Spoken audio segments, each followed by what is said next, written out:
हमने जो conservation of energy जो अभी हमने पढ़ा, उसको हमने क्या पढ़ा, मैकेनिकल एनर्जी के दो पार्ट्स, काइनेटिक और पोटेंशियल। इन दोनों का जब कंजर्वेशन हो रहा है, मतलब काइनेटिक पोटेंशियल में चेंज हो रहा है, पोटेंशियल काइनेटिक में चेंज हो रहा है, इस टाइम पे हम एक न्यूमेरिकल करके देखते हैं कि how potential energy change into kinetic energy, और इस चीज को न्यूमेरिकल्स के फॉर्म में हम करके देखते हैं।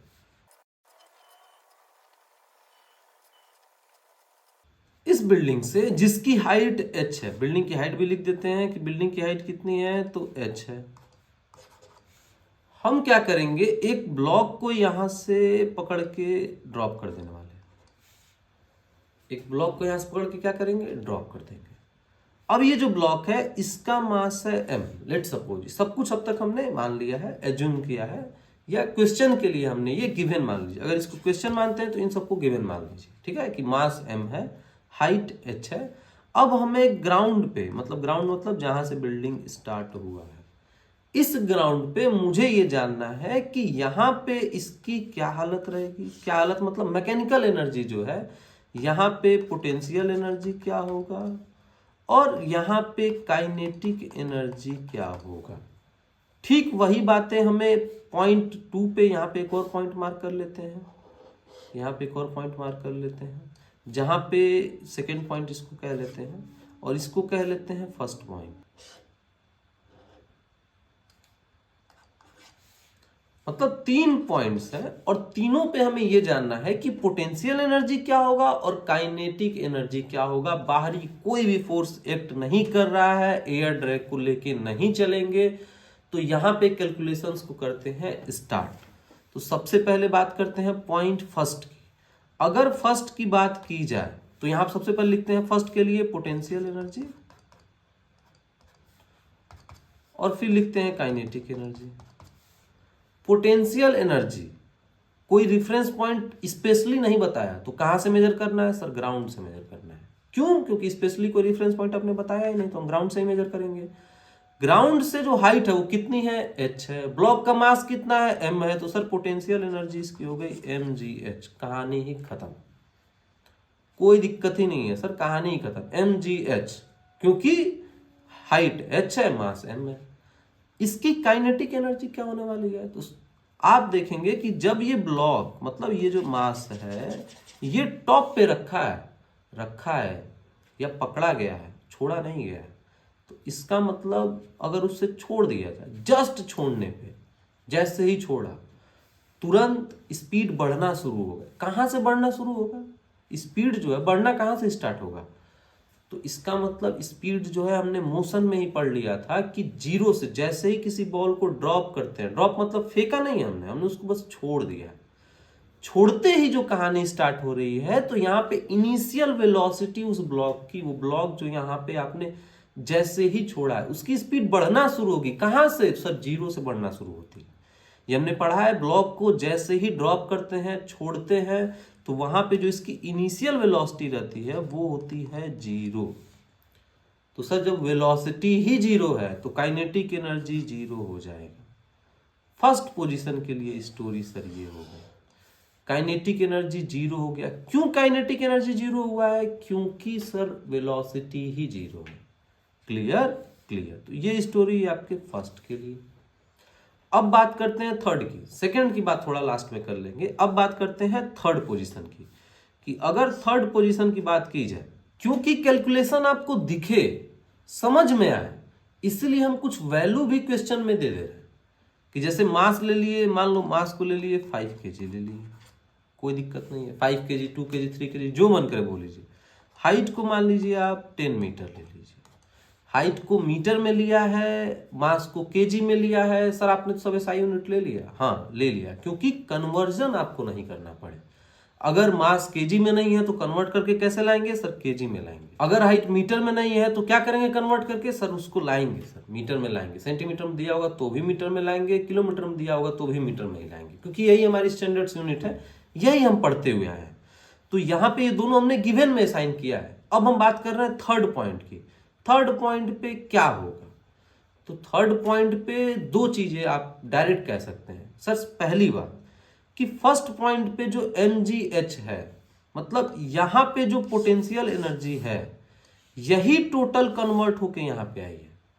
तो जो फर्स्ट पॉइंट का पोटेंशियल एनर्जी होगा वही थर्ड पे काइनेटिक एनर्जी होगा। क्यों? क्योंकि थर्ड पे काइनेटिक एनर्जी ही होगा, पोटेंशियल जीरो होगा।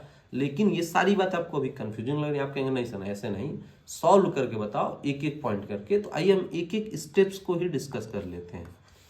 तो हम बात करते हैं थर्ड पॉइंट पे पोटेंशियल एनर्जी की। थर्ड पॉइंट पे पोटेंशियल एनर्जी कितना है? तो आप कहेंगे sir potential energy is equals to mgh। Height ही जीरो है, ग्राउंड से नाप रहे हैं, ग्राउंड पे ही रखा है, हाइट कितनी है? जीरो, तो पोटेंशियल एनर्जी जीरो। फिर kinetic energy, kinetic energy sir कहां से? तो काइनेटिक एनर्जी इक्वल्स टू क्या होता है? Half mv²। याद रखिएगा हम उस पॉइंट की बात कर रहे हैं जहां पे बॉल जस्ट हिट करने वाला है। हिट करने के बाद बॉल रुक गया, हम उसकी बात नहीं कर रहे हैं। मैंने पहले ही कहा था पिक्चर में कोई भी एक्सटर्नल फोर्स एक्ट नहीं करेगा। हम कब से कब की बात कर रहे हैं? बॉल को जस्ट छोड़ा है वहां से और बॉल जस्ट टकराने वाला है वहां की बात कर रहे हैं। क्योंकि हमने एजम्पशंस में क्या लिया था? तो पोटेंशियल एनर्जी और काइनेटिक एनर्जी का जब इंटरचेंज जब डिस्कस कर रहे थे तो हमने एजम्पशन में पहले ही उठा लिया था कि जो बाहरी फोर्सेस हैं वो एक्ट बीच में नहीं करेंगे, बीच में इंटरप्ट नहीं करेंगे। तो हम जो डिस्कशन है कहां से कहां तक करने वाले हैं कि बॉल को जस्ट ड्रॉप किया और जस्ट हिट करने वाला है, बस यहीं पे डिस्कस करने वाले हैं। सर बॉल जस्ट हिट करने वाला होगा तो उसकी वेलोसिटी होगी, ये हमने ग्रेविटेशन में भी पढ़ा था, ये हमने मोशन में भी पढ़ा था। सर वो वेलोसिटी कैसे निकालेंगे? तो आप कहेंगे sir u is equals to, मतलब बॉल की जो इनिशियल वेलोसिटी है वो कितनी है? तो जीरो है। बॉल की इनिशियल वेलोसिटी कितनी है? जीरो है। तो यहां पे लिखते हैं बॉल की इनिशियल वेलोसिटी जो है ये है जीरो। इसको पहले सब छोटा करके इकट्ठा करते हैं। बॉल की इनिशियल वेलोसिटी कितनी है? तो सर बॉल की इनिशियल वेलोसिटी है जीरो। बॉल कितने डिस्टेंस चलना है उसको? तो आप कहेंगे सर डिस्टेंस, हाँ वही डिस्प्लेसमेंट जो चलना है उसको। डिस्टेंस डिस्प्लेसमेंट एक ही कैसे कर दिया सर आपने? एक ही इसलिए कर दिया क्योंकि शॉर्टेस्ट पाथ चल रहा है वो, शॉर्टेस्ट पाथ। तो डिस्टेंस का या डिस्प्लेसमेंट का, खैर डिस्प्लेसमेंट ही। तो यहाँ पे s इज इक्वल्स टू कितना है? तो बॉल कहां से कहां तक चला है? ऊपर से नीचे, मतलब हाइट चला है उसकी, बिल्डिंग की हाइट चला है ऊपर से नीचे। तो डिस्प्लेसमेंट कितना हुआ यहाँ पे? डिस्प्लेसमेंट सर 10 मीटर ही होगा, कोई दिक्कत नहीं इस पे। जी कितना है? तो 9.8 होता है, लेकिन कैलकुलेशन पर्पज के लिए हम क्या ले लेते हैं? 10 ले लेते हैं सर, 10 मीटर पर सेकेंड स्क्वायर ले लेते हैं सर। ओके, कोई दिक्कत सर? अब तक एकदम कोई दिक्कत नहीं है।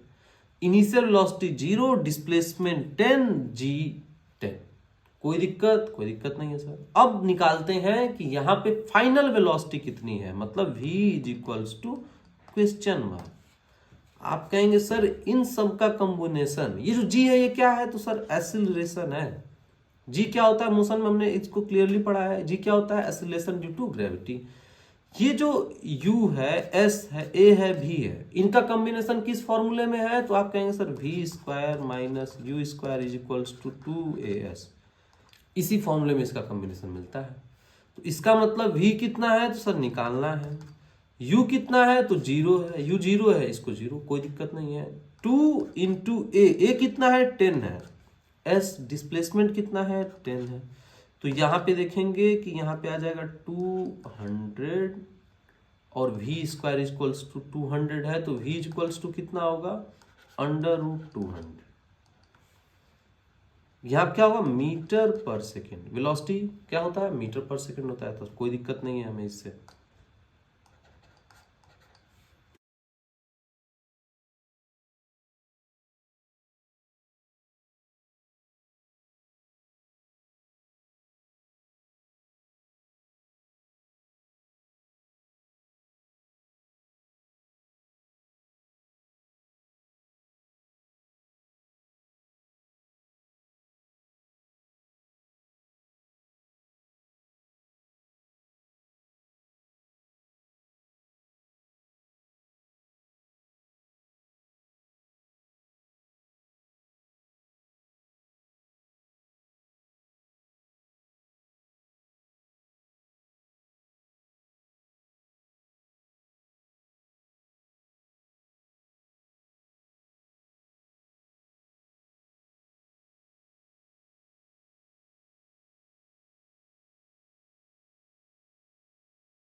अब बात करते हैं सेकेंड जो पोजीशन है उसके लिए। अब सेकेंड पोजीशन पे पोटेंशियल एनर्जी क्या होगी, सबसे पहले यही निकाल लेते हैं क्योंकि इजी होता है निकालना। तो सर mgh, बॉल जब बीच में आ गया है उसका मास क्या चेंज हो गया? नहीं हुआ है सर उसका मास चेंज, उसका मास अभी भी 5 kg है। क्या g चेंज हो गया? नहीं सर, ग्रेविटेशनल कैसे चेंज, ग्रेविटेशनल सर चेंज ही नहीं हो सकता। तो यहाँ पे कितना है? वो भी 10 ही है। हाइट क्या चेंज हुआ है? हाइट चेंज हुआ है, ब्लॉक ऊपर से नीचे आ रहा है, हाइट धीरे धीरे धीरे धीरे कम हो रहा है। और अगर आप बीच की बात कर रहे हैं तो 10 मीटर हाइट है, तो इसका मतलब बीच में उसकी हाइट कितनी है सर? 5 मीटर ही बचा। हाइट जो डिवाइड बाई 2 हो गया, तो हाइट कितना बचा? तो सर 5 मीटर इसकी हाइट बचा। तो यहाँ पे आप देखेंगे कि 5 10 जा 50 और 50 into 5 250 joule. Potential energy equals to कितना आया? तो सर 250 जूल आया। तो यहाँ पे एक तो ये तरीका है क्लियर बता देने कि सर टोटल एनर्जी 500 है, पोटेंशियल 250 है, तो काइनेटिक कितना होगा? 250। वो ऐसे भी क्लियरली हम बता देते कि टोटल 500, सबसे बीच की बात करें तो 250 ये होगा, 250 ये होगा। लेकिन यहाँ पे हम क्लियरली कैलकुलेट करके ये प्रूफ करने की बात कर रहे थे, इसलिए हम कैलकुलेट कर रहे हैं। तो यहाँ पे अब बात करेंगे काइनेटिक एनर्जी की, कि काइनेटिक एनर्जी के साथ क्या होगा। काइनेटिक एनर्जी इक्वल्स टू क्या होता है? Half mv²। फिर वही गेम, हमें v चाहिए, वेलोसिटी चाहिए जो हमें मिल नहीं रहा है। अगर आपको वेलोसिटी नहीं मिल रहा है तो वेलोसिटी फाइंड आउट करनी पड़ेगी। कैसे फाइंड आउट करते हैं velocity? Sir equation of motion लगा के फाइंड आउट करते हैं। वो इक्वेशन ऑफ मोशन अब की इस यहां से यहीं तक लगाना है, इन्हीं के बीच में लगाना है, कहीं बाहर नहीं लगाना है, बस फर्स्ट पोजीशन से सेकेंड पोजीशन तक लगाना है आपको इक्वेशन ऑफ मोशन। तो आप स्टार्ट करते हैं, तो यहाँ पे आप देखेंगे कि u इज इक्वल्स टू कितना है? 0। v इज इक्वल्स टू कितना है सर? फाइंड आउट करना है, उसी के लिए सारा गेम चल रहा है। a इज इक्वल्स टू कितना है? g, जो कि है 10 मीटर पर सेकेंड स्क्वायर, कोई दिक्कत नहीं है। उसके बाद से हमें क्या पता है? तो हमें डिस्प्लेसमेंट पता है कि अब की डिस्प्लेस्ड कितना हुआ है, मतलब डिस्प्लेसमेंट, वो हाइट कितना नीचे आया आपकी। तो आप कहेंगे सर आपकी 5 ही नीचे आया है, पिछली बार 10 नीचे आया, तो आपके कितना नीचे आया है? 5 ही नीचे आया, 5 मीटर। इन सबका कॉम्बिनेशन किस फॉर्मूले में है सर? जो पिछले में था, v² minus u² is equals to 2as। फिर से वही कहानी, u कितना है? Initial velocity. अब हम बात कर रहे हैं first position to second position. First position उसकी इनिशियल है, सेकेंड पोजीशन उसकी फाइनल है। फर्स्ट पोजीशन पे उसकी इनिशियल वेलोसिटी कितना है? तो सर इनिशियल वेलोसिटी उसकी 0 है, तो इसका मतलब u² इज इक्वल्स टू 0 हो गया। v² हमें फाइंड आउट करना है, is equals to 2 into a कितना है यहाँ पे? तो a सर 10 है, इंटू s डिस्प्लेसमेंट कितना है? तो सर डिस्प्लेसमेंट यहाँ पे जो है 5 ही है। यहाँ पे 2 10 जा 20 और 20 इंटू 5 100। तो यहाँ पे v² कितना आया है? 100। v इक्वल्स टू कितना आएगा? √100। लेकिन सर हम v इज इक्वल्स टू क्यों लिखे? हमें तो v² ही यहाँ पे लिखना होता है, तो हम v इक्वल्स टू क्यों लिखे? सही, ये बिल्कुल समझदारी की बात है। हम v इक्वल्स टू लिखे ही क्यों? जब v² ही लिखना है तो मत लिखिए, कोई दिक्कत नहीं है। तो यहाँ पे आप देखेंगे हाफ mv², हाफ मास कितना है? तो मास यहाँ पे सर 5 kg था, v² कितना है सर? 100 है। तो यहाँ पे 2 कटा 50 और 50 इंटू 5 250 जूल। सबसे जो बीच वाला पॉइंट है, ये जो मिडिल पॉइंट है, यहाँ पे पोटेंशियल एनर्जी कितना है? तो सर पोटेंशियल एनर्जी 250 है। काइनेटिक एनर्जी कितना है? काइनेटिक एनर्जी भी 250 है। टोटल कितना हुआ? 500 हुआ। ऊपर 500, बीच में 500, नीचे 500। एनर्जी जो है हर जगह 5-500 आ रही है।